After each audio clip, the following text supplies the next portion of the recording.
Habari za wakati huu tena, mfuatiliaji wa Fupi Media, karibu tuangazie kile kilichojiri ulimwenguni, na wakati huu tuelekee huko katika mataifa ya magharibi.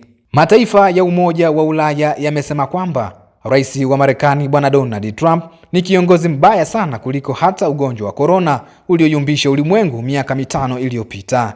Naibu gavana wa Benki Kuu ya Umoja wa Ulaya amesema kwamba ujio wa Donald Trump umesababisha kuyumba kwa shughuli mbalimbali za kiuchumi, ambapo amesema Rais wa Marekani Bwana Donald Trump amekuwa kiongozi mbaya zaidi duniani zaidi ya janga la corona. Hayo ni kwa mujibu wa shirika la habari la RNA ambalo lilimnukuu Louis de Guillaume, naibu gavana wa Benki Kuu ya Umoja wa Ulaya, alipokuwa akifanya mahojiano na gazeti la Uingereza la Sunday Times. Gavana huyu amesema kwamba hatua mbalimbali alizozifanya Donald Trump, ikiwemo ongezeko la ushuru, limesababisha kuongezeka kwa utata juu ya utabiri wa mfumuko wa bei katika masoko duniani.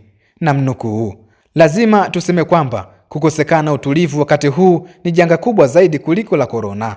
Utawala mpya wa Marekani haujali ushirikiano wa pande nyingi na wala kutafuta ufumbuzi wa pamoja wa matatizo ya wote, alisema gavana huyo. Gavana huyo amemlaumu Rais wa Marekani Donald Trump kwa kuanzisha vita vya kibiashara, akionya kuwa vita hivyo havina mshindi. Kwa sasa kumekuwa hakuna maelewano mazuri kati ya nchi za Umoja wa Ulaya na Marekani na hata nchi ya Uchina. Katika serikali iliyopita ya Joe Biden wa Marekani kulikuwa na uhusiano mzuri kabisa baina ya Marekani na Umoja wa Ulaya, lakini tangu ulipoingia utawala mpya wa Bwana Trump hali imebadilika kabisa, na wakati huu nchi za Umoja wa Ulaya zimeamua kuachana na Marekani na kujaribu kutengeneza uhusiano wa karibu na nchi ya Uchina.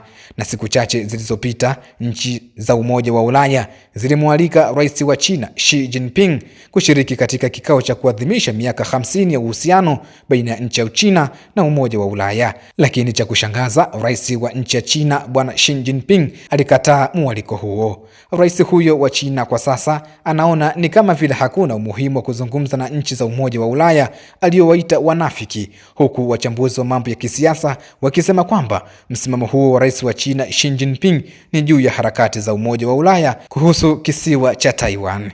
Mfuatiliaji wa Fupi Media, hayo ni machache tu yaliyojiri wakati huu. Usisahau kutufuatilia, usisahau kusubscribe, kulike, kushare na kukomenti. Jina langu ni Ramadhani Fupi.